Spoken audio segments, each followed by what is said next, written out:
And now a word from our sponsor, Smarsh. For the 7th consecutive year, Gartner has named Smarsh a leader in its 2022 Magic Quadrant for Enterprise Information Archiving. Partnering with an organization like Smarsh is key for forward-thinking organizations to maintain compliance with record-keeping regulations, prepare for litigation events or e-discovery requests, and prevent risky behavior that could damage brand reputation.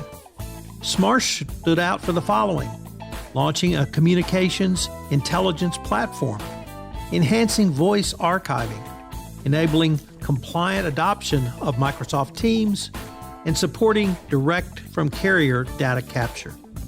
Read the 2022 Gartner Magic Quadrant to learn why Smarsh was named a leader for the 7th year in a row and positioned furthest overall for completeness of vision. Download the report today at smarsh.com. I see all of this very rapidly evolving and much the way we dealt with in the pandemic emerging a couple of years ago, where these events are starting to take place right now and are shaping fast. How do we shift our risk assessment and control programs quickly enough to account for them? Welcome to the Innovation and Compliance Podcast, part of the Compliance Podcast Network. Join us every week as we talk with industry innovators who are making compliance to help business run more efficiently and, at the end of the day, more profitably. Here's your host, Tom Fox.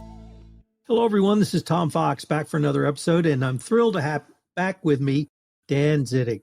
Longtime listeners to this podcast knows he's one of my favorite guests. We always have a great conversation. But Dan, I wanted to start with, you now finally have a new job title. So could you tell us what your new job title is and what that role entails for Diligent? Absolutely, Tom. Thanks so much, and super excited to be back again. I am indeed, have changed roles. As we discussed prior, I was previously serving as the CEO of Galvanize, but on the other side of our acquisition and integration by Diligent, I have kindly been asked to take over the role of Chief Product and Strategy Officer for the combined Diligent. So my role is in setting the direction for our market strategy, as well as the direction of our products and our product development for our GRC and ESG software solutions. Well, Dan, today we're going to maybe take a look back and maybe a little look forward. One of the things I've always appreciated about what you guys do is you take some pretty comprehensive surveys and obviously focus for the GRC professional, but they're so comprehensive that someone like myself who has perhaps a broader remit and compliance can use the information. So, and I guess we have to tie the survey now into what happened today and yesterday as we're recording it and how we're looking down the road, because we're recording this the day after the Russian invasion of Ukraine. And one of the biggest issues in 2021 were cyber breaches and cybersecurity. And we've talked about that in a prior podcast. So maybe if we could start off by talking about, we were in work from home, then it became return to the office, and now it may be even something different in hybrid. And so we've seen risks shift. And what did the survey tell us about the shifting of those risks? And are companies able to respond to those shifted risks simply because of workforce they're using now? Broadly, what we've seen is that shifting as it related to cyber breaches and cybersecurity risks and the shifting of work from home is we've probably done a pretty good job generally across organizations in managing the risk from a technical standpoint, strengthening endpoint security and these sorts of things in a now remote environment. But that amount of change left a lot of opportunity for missing communication, confusion, et cetera, that creates vulnerability to social engineering attacks and the vulnerability of people. And I think as processes and things like that have changed, and even to go with that, the great resignation and just the turnover of people have created an awful lot of opportunity for people to be exploited and create cyber risk. Dan, the survey revealed that more than half the companies in it had said they had experienced a cyber attack or even a data breach in the last 18 months, leading to losses of literally hundreds of millions of dollars in total revenue. I guess the first question is, does that figure surprise you? And are companies finally getting the message that this is not an if, but a when? I think that's the highlight, exactly. The numbers don't surprise me. I think, to your point, the recognition that incident response and the preparedness for what do we do when the inevitable security breach happens and how do we contain and minimize it has been really the highlight. And I do think organizations are truly shifting in that direction. And I would argue, without as effective as incident response has become, that $400 million or so that the survey revealed in losses probably would have been much, much higher. Dan, one of the things I've been interested in the visits I've had with you over the past several months has been the response of the GRC professional in cyber attacks, cyber breaches. Do GRC professionals see themselves as really on the front lines of a company's defenses, or do they still really say, well, we have a CISO that looks at that and we're here to support him, but that's really outside the remit of GRC? I think it's certainly within the remit of GRC. And I think most GRC professionals recognize that. And, GRC professional broadly defined, legal has taken a much greater interest, certainly, in how they can not only understand how the CISO is protecting the organization, but how they can help. Internal audit, I would put in the same category, various areas of compliance. I do think there's engagement from GRC professionals in the idea of minimizing or managing cyber risk. Probably the question is, are we doing that in a way that would be, if I went and asked the average CISO off the street, are we being helpful to them and adding resources and controls and advice that are helpful? Or are we seen as largely a burden while they're trying to protect the organization? And I think there's still work to be done in making sure that everything we're doing from a policy and a controls and a compliance standpoint is actually adding value for the CISO and helping them deploy their programs, as opposed to just feeling like they're being checked on by the police to see if they're doing it right. And I'd like to now turn towards ESG. And this is once again a topic we've touched on over the past several months. We're probably going to be touching on it on the next several months if we get to visit for more podcasts. But I'm really concerned with how you, or the survey perhaps showed, how GRC professionals see ESG. And is this something that the collective we can help elevate and engage GRC professionals? Or what does the survey give you some comfort around, if any? The survey gives me comfort that it's on the radar now. I think we were, in some respects, in many organizations, a bit behind. There has been a huge capital inflow into investor funds and that sort of thing that are aimed at directing investment towards more sustainable businesses and that sort of thing, that has really ramped up over the course of the last 5 years. And I think we were maybe a little bit late to the game, especially prior to the pandemic, in saying, wow, that amount of capital moving around is going to make this topic really, really important to our organization pretty quickly. And had we recognized that, we could have been a little bit further ahead of it. I think the survey does indicate now it is definitely on the radar, but to a large extent, I think that's come in large part due to regulation. So the EU has leveled quite a bit of regulation around ESG and environmental sustainability in particular, and seems very clear that the SEC here in the US is going to do something similar. I think that has motivated us to get in gear, but I do worry that it turns the exercise into a compliance exercise with some risk for greenwashing and those sorts of things. So I do think the regulatory ask for disclosures around topics of ESG is a great first step.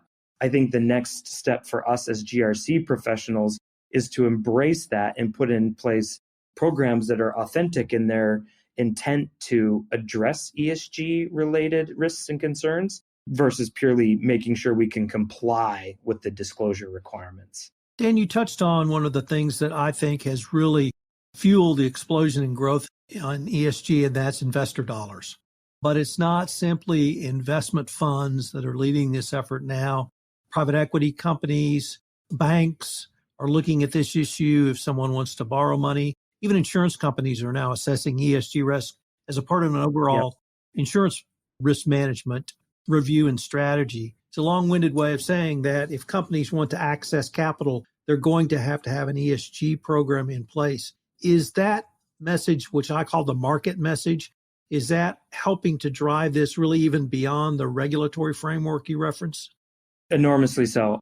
I think the regulatory stuff sparks a known need. And then do you think we're coming around to recognize it's not just consumers that are speaking with their dollars in where in spending with sustainable and well-governed businesses, but all those forms of financing that you just described. As we continue to navigate periods of significant economic uncertainty here, and of course we have concern for where capital comes from, I think it is making ESG a conversation, for the CEO, not just the CFO or the sustainability officer.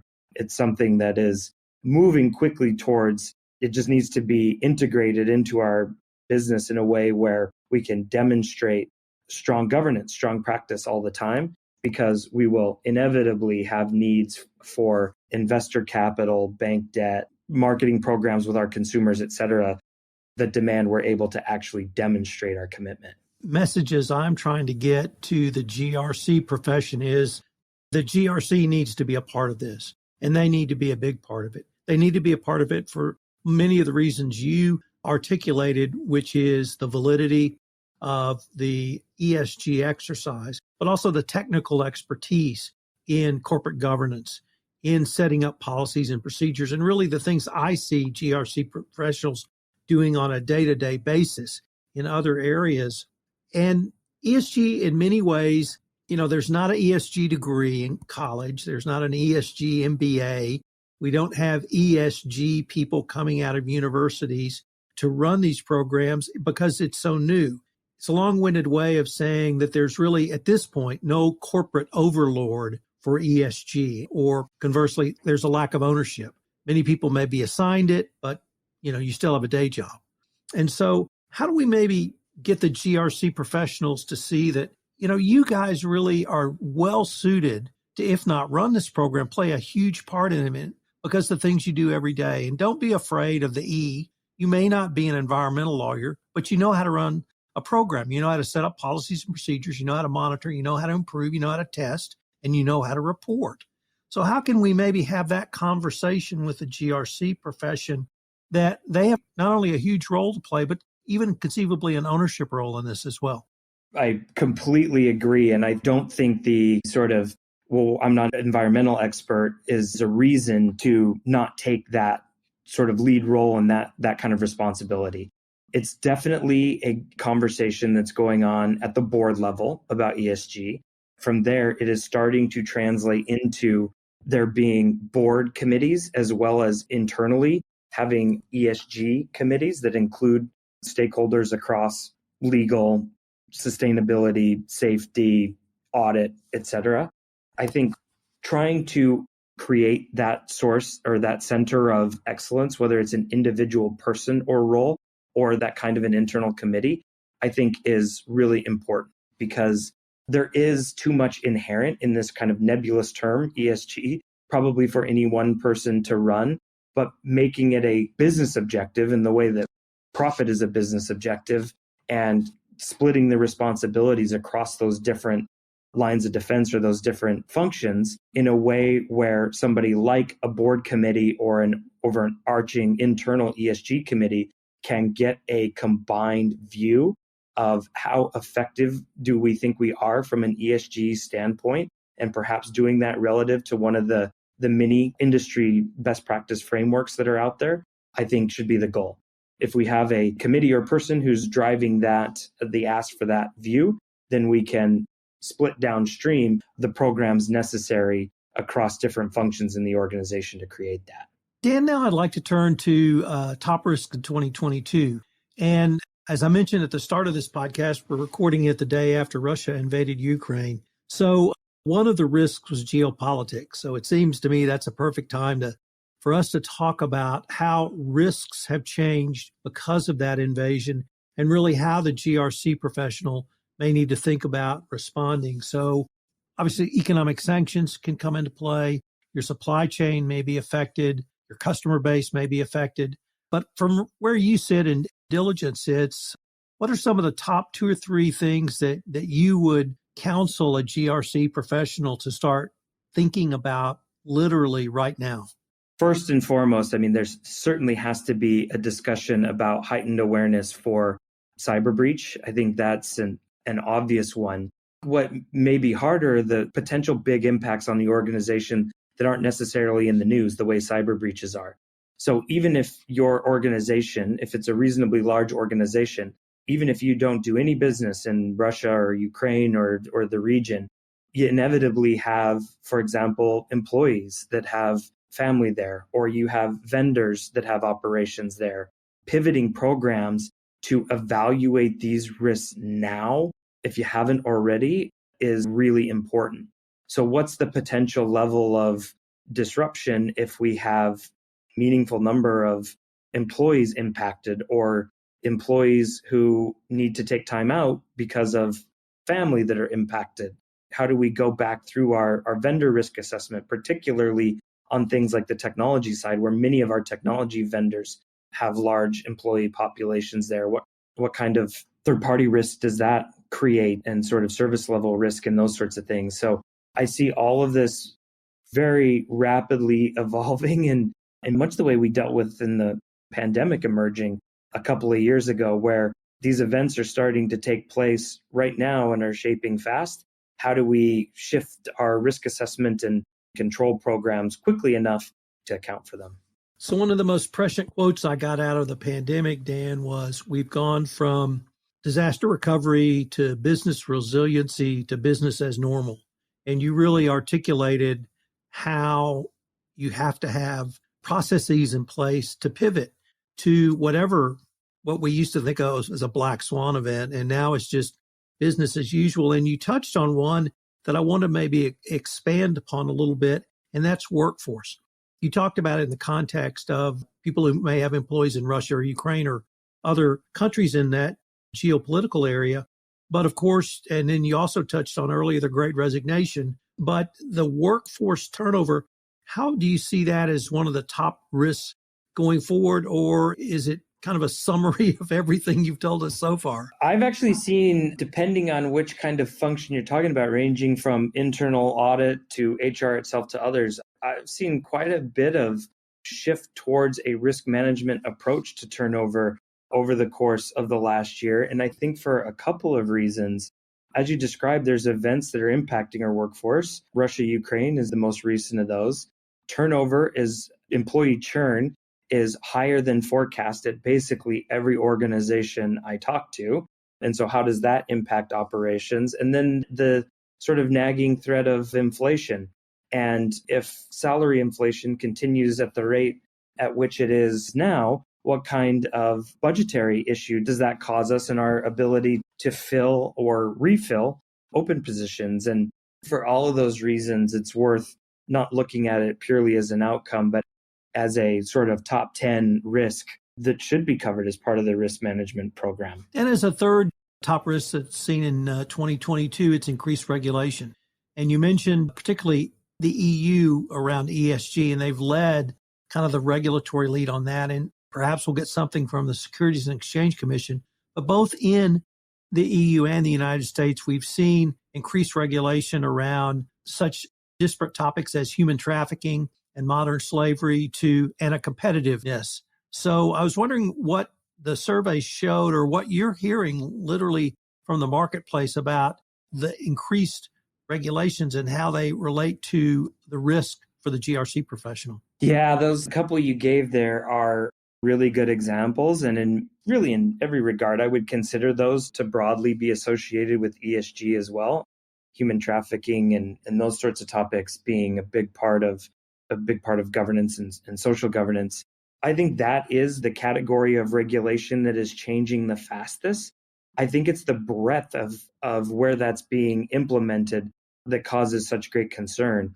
So indeed, to your point, yes, the EU and yes, the SEC are imposing these on large and publicly traded organizations, but a number of these sorts of issues are coming through the banking regulators as well, through various industry-specific regulators, and just the sort of the triangulation of saying all of a sudden I'm being asked for some kind of disclosure about carbon, as an example, from multiple directions. It makes it an exercise where, geez, we're not just going to be able to fill out questionnaires or track in spreadsheets.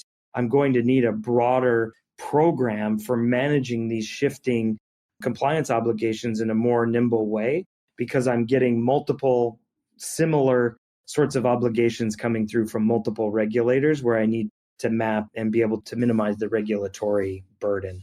So, Dan, one of the things that, once again, we have touched on in several of our podcasts is real-time reporting capabilities for the GRC professional.